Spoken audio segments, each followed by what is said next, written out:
Hi friends, welcome to Bhanvika Telugu blogs. నేను మీ లావణ్య. ఈరోజైతే మేము అమరావతి అమరేశ్వర స్వామి దర్శనానికి అయితే వెళ్ళాము.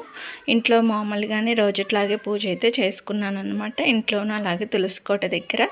ఈరోజు అమరావతి వేరొక పని ఉండి వెళ్ళి అక్కడ నుంచి ఇంకా టెంపుల్కి అయితే వెళ్ళాము. ఆ పని అయిపోయిన తర్వాత ఇట్లా కృష్ణా నది తీరానికి అయితే వచ్చి ఇక్కడ 365 ఒత్తులు అయితే వెలిగించాము. నదీ తీరాన, సముద్ర తీరాన కార్తీక మాసంలో ఇలాగ దీపాలు అయితే వెలిగిస్తూ ఉంటారు కదా, దీపాలను అయితే వెలిగించాము. అలాగే కృష్ణమ్మకి పసుపు కుంకుమ అవి కూడా సమర్పించాము. నదిలో కూడా అరటి డొప్ప మీద అయితే దీపాలు వదిలాము. కానీ అక్కడ అందరూ నీళ్లు కదిలిస్తూ ఉన్నారు కదా, వెంటనే అయితే అవి మునిగిపోయాయి అన్నమాట దీపాలు వెలుగుతూ ఉండగానే.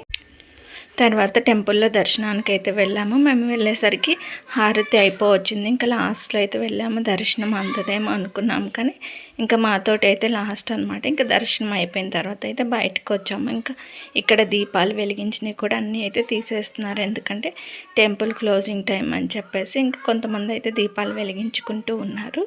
ఇంకా మేము కూడా నమస్కారం చేసుకొని అయితే వచ్చాము. ఇంటికి వచ్చిన తర్వాత సాయంత్రం ఇంట్లో యథావిధిగా పూజ అయితే చేశాను.